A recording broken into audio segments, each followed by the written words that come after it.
of the earth be blessed. So Abram departed as the Lord had spoken unto him, and Lot went with him. And Abraham was 75 years old when he departed out of Haran.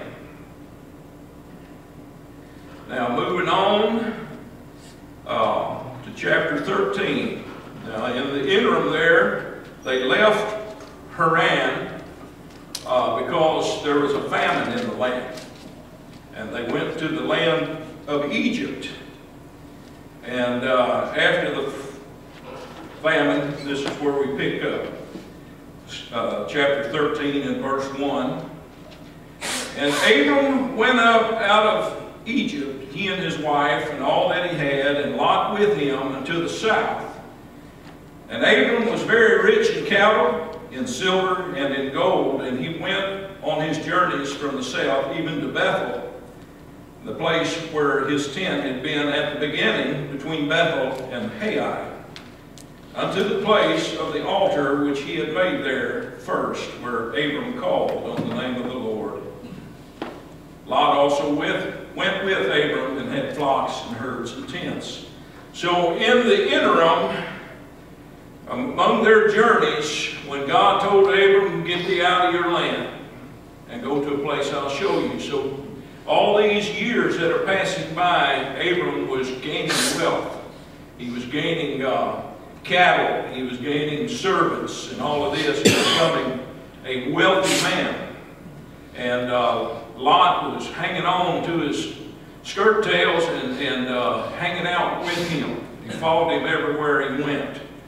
And picking up here at verse number 10, at verse number 6, I'm sorry. And the land was not able to bear them, that they might dwell together, for their substance was great, so that they could not dwell together.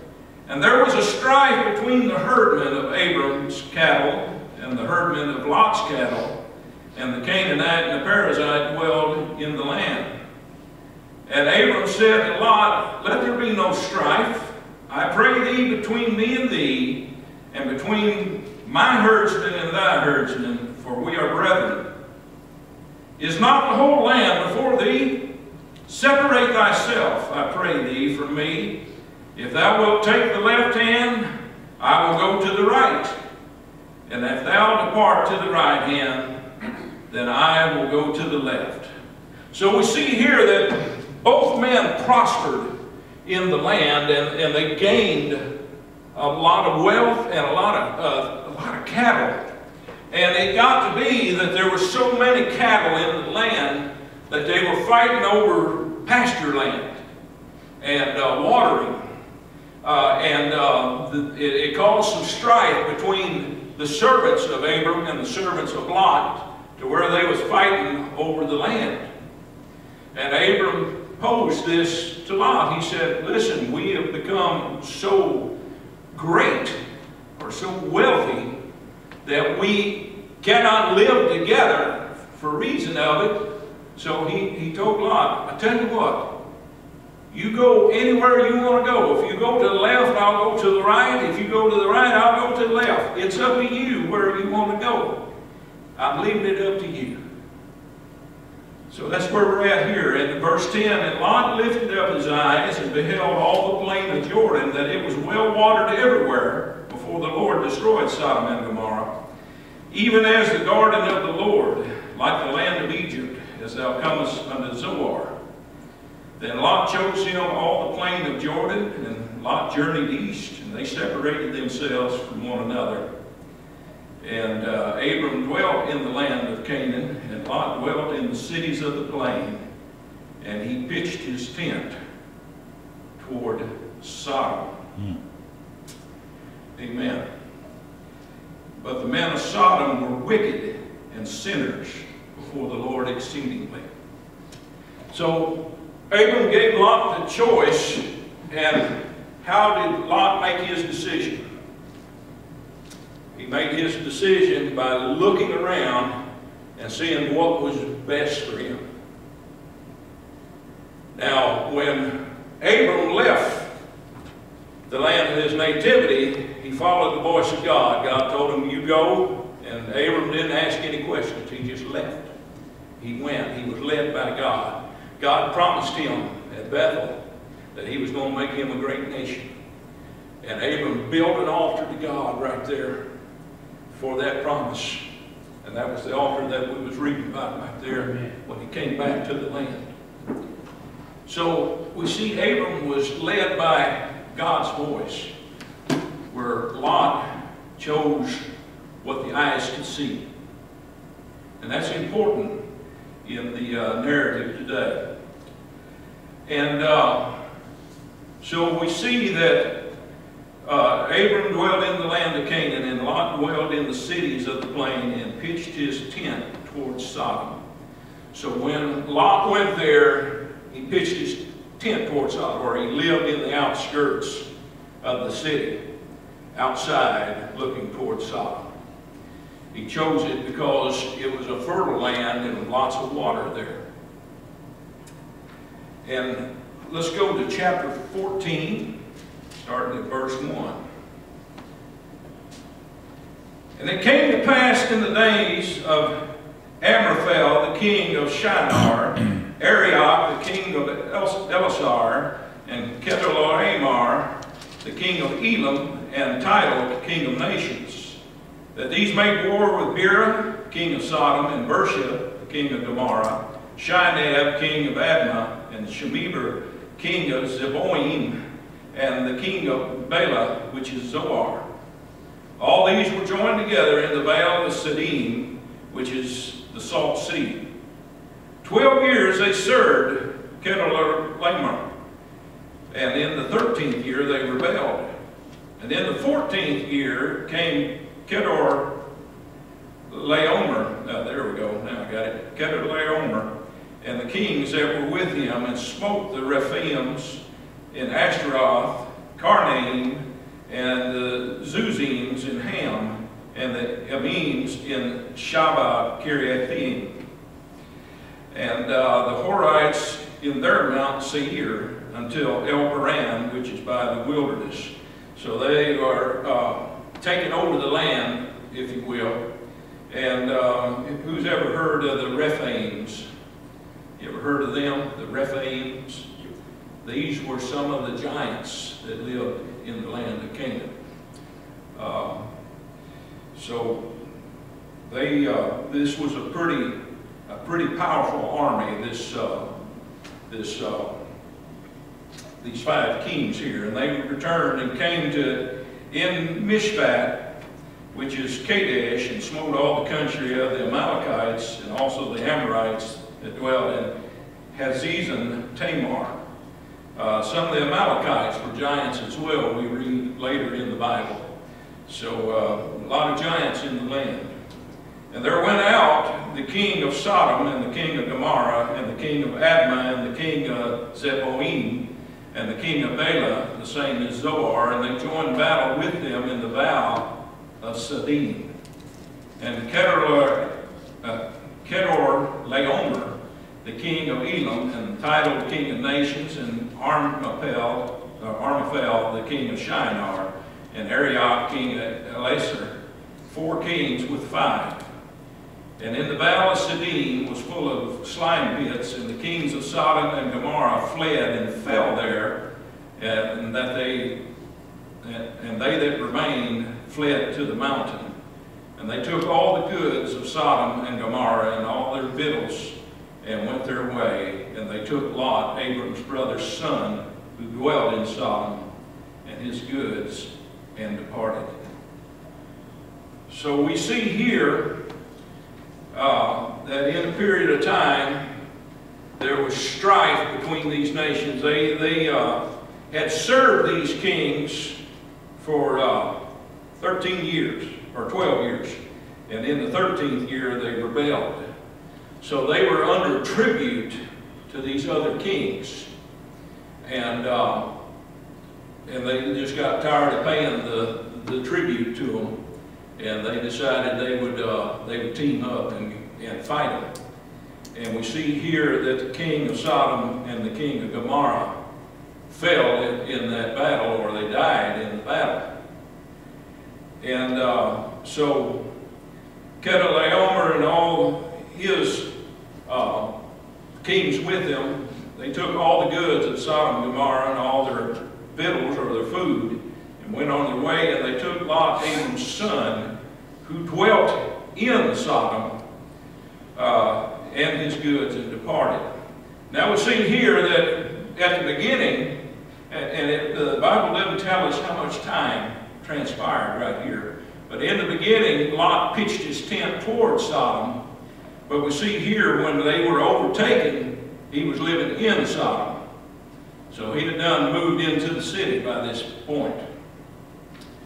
And we won't go into where Abram came in and rescued Lot and all the people and all that, but God granted a great victory with just 300 men against this confederation of kings and all their armies.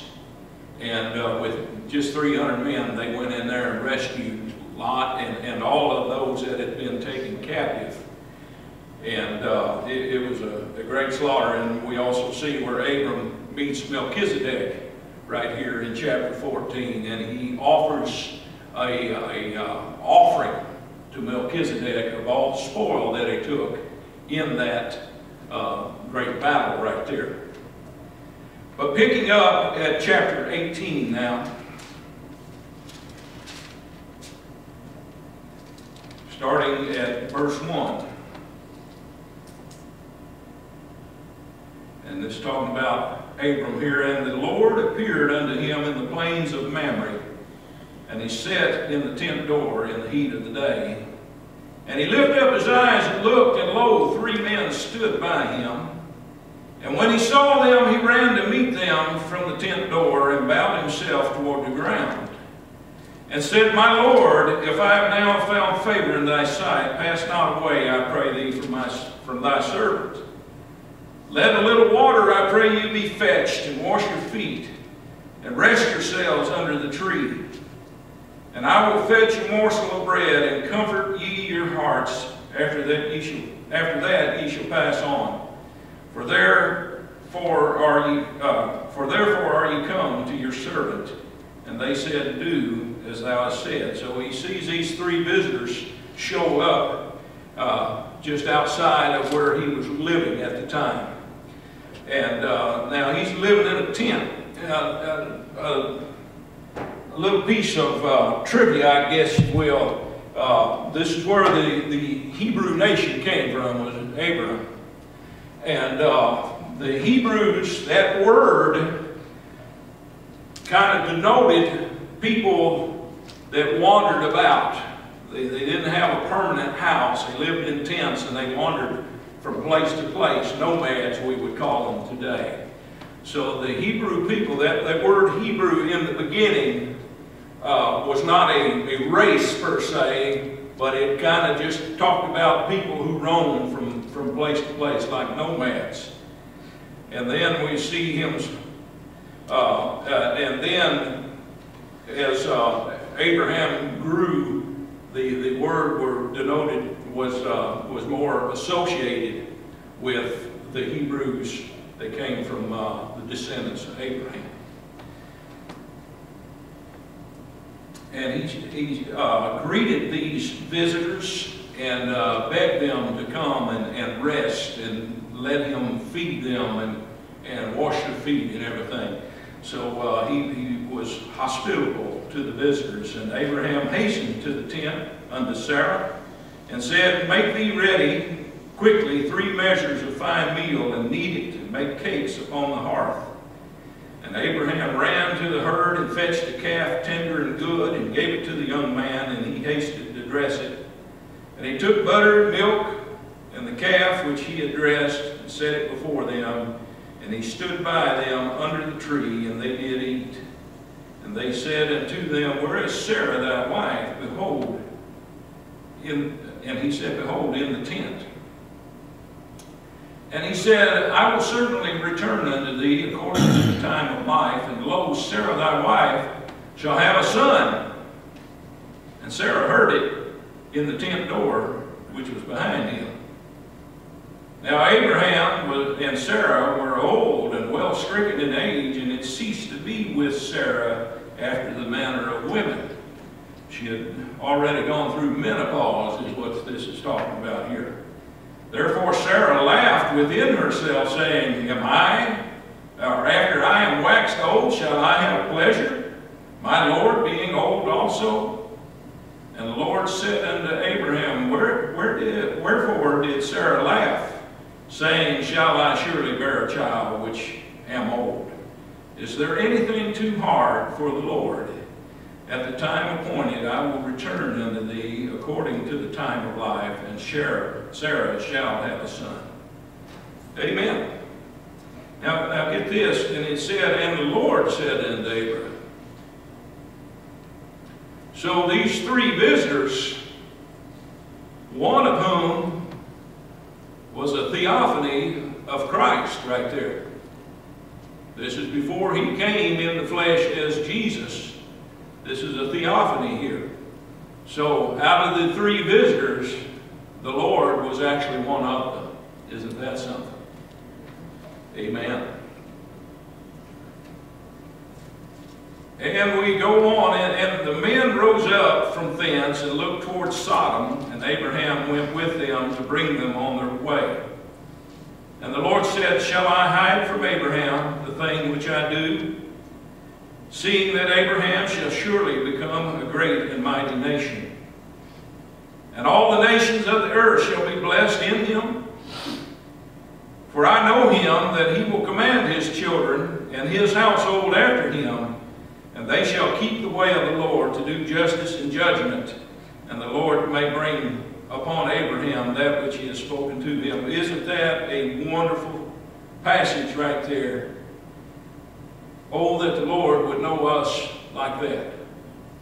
He said, For I know him, and that he will command his children and his household after him, and they shall keep the way of the Lord. Oh my.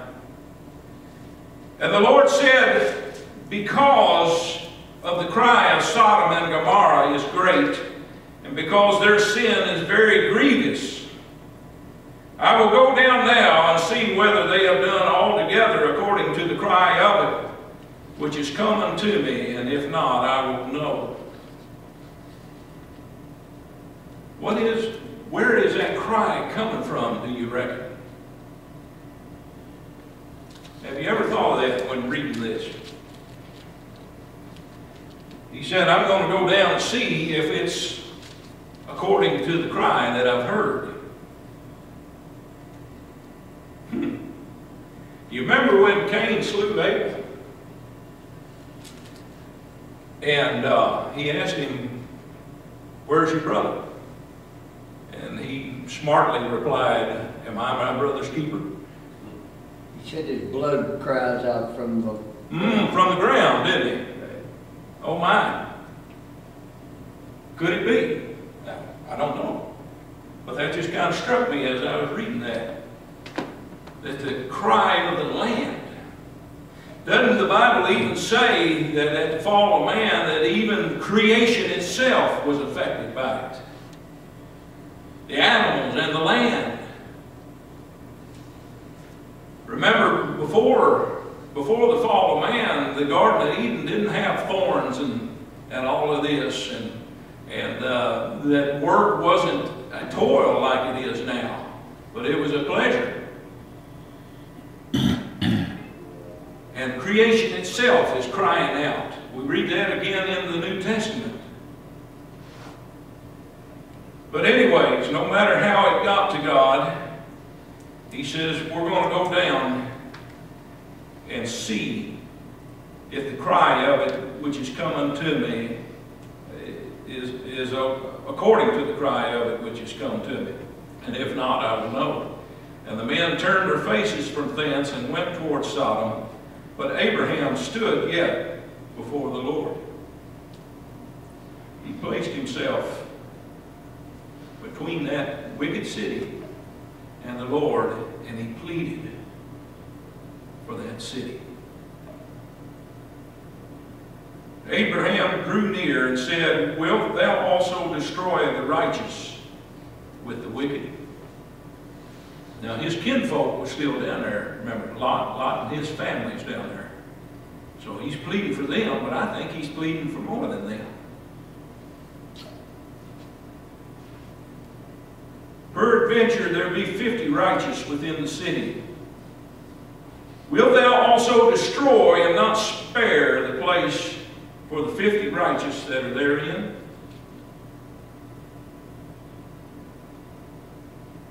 That be far from thee to do after this manner, to slay the righteous with the wicked, and that the righteous should be as the wicked. That be far from thee. Shall not the judge of all the earth do right? He knows who he's speaking to here. This is not just an ordinary visitor. He knows who he's talking to. The judge of all the earth. And the Lord said, if I find in Sodom 50 righteous within the city, then I will spare the place for their sakes. And Abraham answered and said, behold now, I have taken upon me to speak to the Lord, which am but dust and ashes. Talking of himself there. Peradventure there shall lack 5 of the 50 righteous. Wilt thou destroy all the city for lack of 5? And he said, if I find there are 40 and 5, I will not destroy it. And he spake unto him yet again, and said, peradventure there shall be 40 found there. And he said, I will not do it for 40's sake. And he said unto him, O let not the Lord be angry. And I will speak, peradventure there shall be 30 found there. And he said, I will not do it if I find 30 there.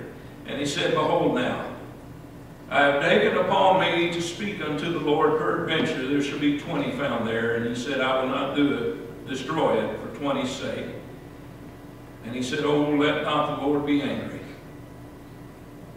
And I will speak yet but this once. This is my final offer. And he said, peradventure 10 shall be found there. And he said, I will not destroy it for 10's sake. And the Lord went his way as soon as he had left communion with Abraham, and Abraham returned to his place. Back when I was a kid, we called that chewing down. This bargaining that Abraham did with the Lord. And there came 2 angels to Sodom at Eden. And Lot sat in the gate of Sodom, and seeing them, rose up to meet them, and he bowed himself with his face toward the ground. Now get this. There's some wording here that we need to pay attention to. There came 2 angels to Sodom at Eden, and Lot sat in the gate of Sodom. What's that mean? We see this phrase repeated throughout the Bible. Those who sit in the gate are not just there watching the flies fly by. That term, sat in the gate, we see time and again, refers to a leadership position. So we see the progression of Lot. First he pitches his tent toward Sodom, and then he moves into the city, and now we see him here sitting in the gate, kind of like an elder of the city.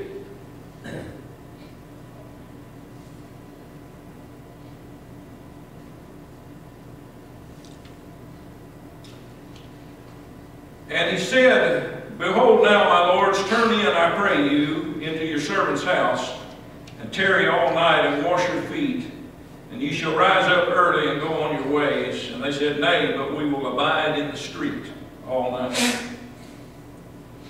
And he pressed upon them greatly, and they turned in unto him. Why did Lot press upon them greatly. Because he knew what would happen if they stayed out there. That is exactly right. This was a wicked city that he was living in. And he knew what debauchery went on in this city. And he did not want these two strangers to be abused by those in this city. Now, did he recognize these as angels at the time or not? I don't know. I'm not sure. But he recognized them as travelers, for sure. And he pressed upon them greatly, and they turned in unto him, and entered into his house, and he made them a feast, and did bake unleavened bread, and they did eat. But before they lay down, the men of the city, even the men of Sodom, compassed the house round about, both old and young, and the people from every quarter. And they called unto Lot, and he said unto him, and they said unto him, Where are the men which came in to thee this night? Bring them out unto us, that we may know them. These men of the city did not just want to make their acquaintance. That we may know them is the same phraseology as Adam knew his wife, and they bore their son. Amen. And Lot went out the door unto them, and shut the door behind him. And he said, I pray you, brethren, do not so wickedly. Now he's calling the Sodomites brothers. Amen. Behold, now I have two daughters which have not known man. Let me, I pray you, bring them out unto you, and do ye to them as is good in your eyes. Only unto these men do nothing, for therefore they came under the shadow of my roof. Now me, as a father and grandfather, cannot even fathom those words escaping from my mouth. But you see, Lot had been in the midst of this wickedness for so long that it had done something to his spirituality. He had become calloused and cold to that wickedness. He didn't even recognize it as wickedness any longer. Now we look at our society today, and hadn't it gotten that way with our society as a whole? Now those that are in this building today, we are here because we love God and our eyes are open. And we're not under that strong delusion, but we have a whole society outside these walls that are under strong delusion today.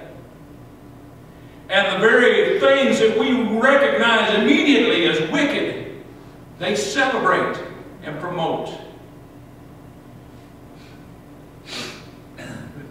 They've been out in Sodom too long, and it's gotten into them. And they said, stand back. And they said again, this one fellow came to sojourn, and he will needs be a judge. Now we will deal worse with thee than with them.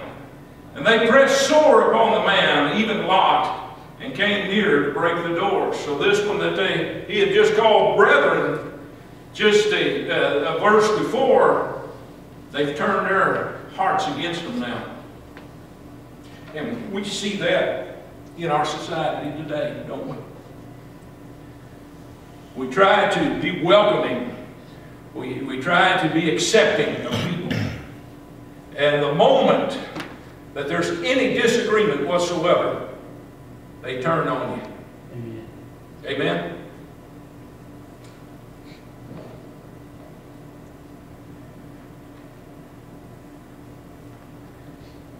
But the men put forth their hand, talking about the men inside the house, and pulled Lot into the house to them and shut the door. And they smote the men that were at the door of the house with blindness, both small and great, so that they wearied themselves to find the door. These guys had just gone blind, and yet they were so consumed in their sin that they were still trying to get into the house. And the men said unto Lot, Hast thou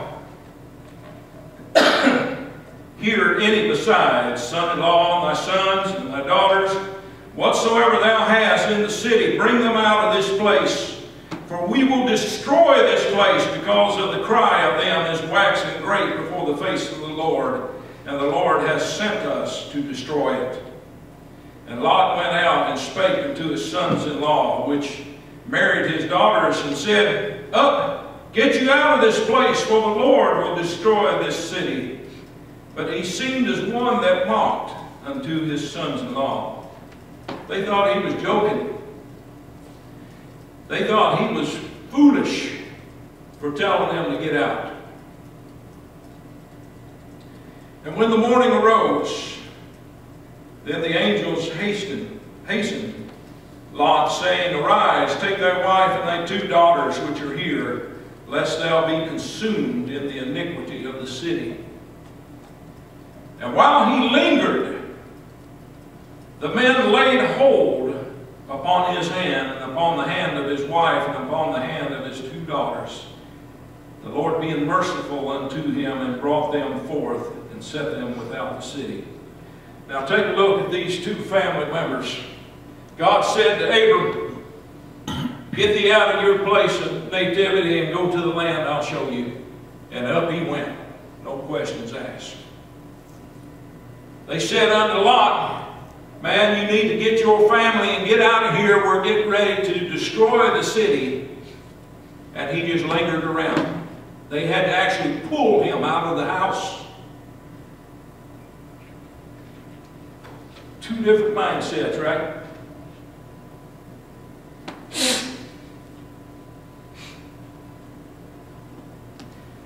And it came to pass, when they had brought them forth abroad, and said, Escape for thy life, look not behind thee, neither stay thou in all the plain, escape to the mountain, lest thou be consumed. And Lot said unto them, Oh, not so, my Lord. Now we get some bargaining of a different kind here. He said, Behold, now thy servant hath found grace in thy sight, and thou hast magnified thy mercy, which thou hast shown unto me in saving my life. I cannot escape to the mountain, lest some evil take me and I die. They are telling him to leave for your life's sake. And he's saying, I can't do that. He said, something might befall me out there. Now, why would God send us into danger if he wasn't going to provide for us? Amen? He's become dull of mind in spiritual things. Behold, now this city is near to flee unto, and it is a little one. Oh, let me escape thither. Is it not a little one, and my soul shall live? And he said unto him, See, I have accepted thee concerning this thing also, and I will not overthrow this city, for the which thou hast spoken. Haste thee and escape thither, for I cannot do anything till thou be thither. And therefore the name of the city was called Zoar, which literally means little. And the sun was risen upon the earth when Lot entered Zoar. So he had to run all night to get to this city. And the Lord rained upon Sodom and upon Gomorrah brimstone and fire from the Lord out of heaven. And he overthrew those cities and all the plain and all the inhabitants of the cities and that which grew upon the ground. But his wife looked back from behind him, and she became a pillar of salt. And Abraham got up early in the morning to the place where he stood before the Lord, and he looked towards Sodom and Gomorrah, and toward all the land of the plain, and beheld, and lo, the smoke of the country went up as the smoke of a furnace. And it came to pass, when God destroyed the cities of the plain, that God remembered Abraham, and sent Lot out of the midst of the overthrow, when he overthrew the cities in which Lot dwelt.